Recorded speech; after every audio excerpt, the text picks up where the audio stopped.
Karena di coffee shop estetik ada setan gosongnya yang suka cerita horor sini kumpul. Yang penakut mendingan skip aja.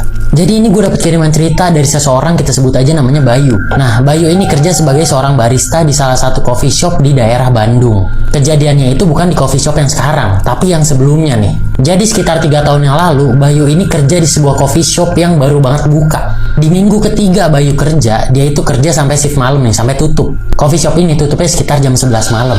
Saat itu Bayu nggak sendirian, dia sama 2 orang temennya nih. Kebiasaan di situ kalau udah tutup mereka ini bersih-bersih nih. Bayu kebagian buat nyapu, satu temennya buat ngepel, dan yang satu lagi juga beres-beres semua lah pokoknya. Pas Bayu lagi nyapu ke bagian belakang coffee shop, dia itu nyium bau-bau gosong gitu. Di situ dia itu agak bingung, soalnya tadi dia itu baru habis dari kitchen dan nggak ada kompor yang nyala. Dia terusin tuh nyapunya, tapi lama-lama bau gosong ini tuh makin pekat, makin nyengat banget. Makin penasaran lah nih si Bayu. Dia ini manggil satu temennya nih, kita sebut aja namanya Rio. Yo, sini yo, kok ini ada bau gosong? Mereka berdua nyarilah tuh, ini apa yang bau gosong. Mereka lihat sekeliling, nah ternyata pas mereka lihat ke atas, di tembok coffee shop yang berbatasan langsung dengan rumah, itu ada satu orang yang lagi duduk.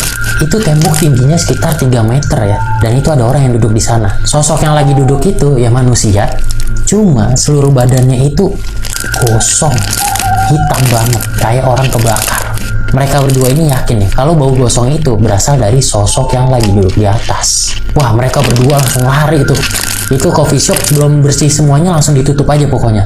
Ternyata dulu rumah samping coffee shop itu pernah kebakar dan ada 1 korban jiwa. Kalau lu beli rumah atau sewa tempat, lu itu harus hati-hati banget. Karena gak jarang tempat-tempat itu dulunya ada cerita-cerita kelam. Yang suka cerita horor sini kumpul, yang penakut mendingan skip aja. Jadi ada seseorang nih yang ngirim cerita ke gua, namanya Abrar. Bokapnya Abrar ini kerja di sebuah perusahaan di Jakarta. Tapi beberapa tahun lalu dia itu dipindah tugaskan ke suatu daerah di daerah Jawa Tengah. Perusahaan tempat bokapnya kerja itu nggak nyediain rumah, tapi mereka itu nyediain budget buat bokapnya Abrar ini sewa rumah lah. Udah tuh bokapnya ini nyari, dan ternyata dapet nih satu rumah yang lumayan gede, dan itu nggak terlalu tua juga. Bokapnya udah tinggal di rumah itu beberapa bulan duluan, karena Abrar dan nyokapnya ini datang belakangan karena ada beberapa hal yang harus diurus. Salah satunya adalah ngurus kepindahan sekolahnya si Abrar. Singkat cerita, Abrar dan nyokapnya mulai tinggal di sana nih, dan ternyata di hari pertama aja itu udah ada gangguan yang gila banget. Jadi sekitar jam 9 malam nyokapnya ini udah mulai ngantuk gitu. Abrar udah ada di dalam kamarnya, sedangkan bokapnya itu masih nonton TV di tengah. Udah deh, karena udah terlalu ngantuk, nyokapnya ini tidur duluan ke kamar. Begitu nyokapnya ini lagi siap-siap tidur, tiba-tiba pintu kamar mandi yang ada di dalam kamar itu pelan-pelan kebuka. Dan itu geraknya bener-bener pelan banget, kayak ketiup angin. Di sini nyokapnya itu merhatiin pintu ini terus nih. Dia juga udah ngerasa kayaknya ada sesuatu hal yang nggak beres deh. Begitu pintu itu kebuka full, tiba-tiba ada yang jatuh dari atas. Ternyata itu adalah tubuh seorang wanita yang kegantung. Wah, nyokapnya langsung nangis-nangis tuh. Dia itu juga langsung lari ke tengah. Teriakan nyokapnya itu bikin bokapnya ini kaget, dan juga Abrar itu dari kamar sampai keluar. Mereka nanya nih, kenapa gitu. Nah, nyokapnya cuma bilang itu di kamar mandi gitu. Abrar sama bokapnya itu dateng lah, masuk ke kamar nih ngeliatin, tapi nggak ada apa-apa. Nyokapnya yang lagi di ruang tengah tiba-tiba teriak lagi. Ternyata sosok yang tadi kegantung di dalam kamar mandi itu lagi ngeliatin nyokapnya. Sosok itu tuh ada di pojokan deket pintu keluar. Karena nyokapnya teriak lagi di ruang tengah, Abrar sama bokapnya ini balik lagi lah. Dan di situ ternyata mereka bertiga nih semuanya ngeliat sosok itu.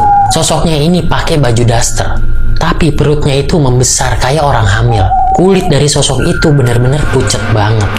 Terus seluruh badannya itu basah kayak orang habis mandi. Sosok itu cuma diem doang, tapi beberapa saat kemudian sosok itu tuh perlahan jalan mundur dan nembus tembok. Besok sorenya bokapnya ini ketemu sama tetangga tuh, dan bokapnya ini nanya lah tentang rumah itu. Ternyata 4 tahun sebelumnya penyewa rumah itu tuh meninggal karena kalau lagi jaga malam di perumahan sepi, satpam ini malah ketemu kaki bunyi. Jadi gue dapat kiriman cerita dari seseorang bernama Rashid. Rashid ini kerja sebagai seorang security di sebuah perumahan di daerah Gresik. Rashid udah kerja di perumahan itu kurang lebih selama 1 tahun. Dan katanya perumahan itu tuh masih banyak tanah kosongnya, masih banyak yang belum dibangun. Nah ceritanya suatu hari Rashid sama satu orang temennya itu kebagian shift malam. Kalau di perumahan itu shift malamnya itu dari jam 6 sore sampai jam 6 pagi. Kayak biasa Rashid ini datang jam 6 kurang dan dia itu jaga di pos depan dulu nih sama satu orang temennya itu. Jadi karena yang jaga ini cuma 2 orang, mereka itu harus ganti-gantian. Yang satu jaga pos buat buka tutup portal, dan yang satu lagi nanti akan keliling. Nah, jadwal kelilingnya itu di jam 11 malam dan jam 3 pagi. Sekali muter, mereka itu akan memakan waktu sekitar 10-15 menit. Setelah suit dan kalah, Rashid ini akhirnya kedapetan buat muter di jam 3 pagi nih. Di jam 11 malam temennya ini muter. Dan pas lagi muter ini, temennya itu ngomong tuh lewat HT. Kalau tadi dia itu ngelihat sekelebat bayangan yang lari keluar dari rumah dan memasuki pohon-pohon besar. Bayangannya itu pas dicari langsung hilang. Berarti kan ini setan ya. Pas balik ke pos, temennya ini juga cerita kalau hari itu tuh hawanya beda. Keadaannya lebih mencekam dari yang biasanya. Tapi Rashid sama teman-teman yang lain sebenarnya kalau udah yang kayak gitu-gitu sih udah biasa. Rashid kan udah kerja di situ lebih dari 1 tahun ya, jadi udah sering lihat lah. Singkat cerita jam 3 pagi Rashid ini mulai muter, naik motornya nih. Kata Rashid pada saat itu keadaannya sepi banget. Dan ini cuacanya jauh lebih dingin. Angin juga berhembus lebih kencang. Pas lagi keliling ini Rashid itu udah ngeliat beberapa kali gitu ya, sekelebat-sekelebat. Cuma Rashid tahu kalau ini bukan manusia, jadi dia itu nggak ngejar lah. Pas nyampe di area paling belakang perumahan, Rashid itu ngeliat ada beberapa pohon bambu yang gerak-gerak kencang banget.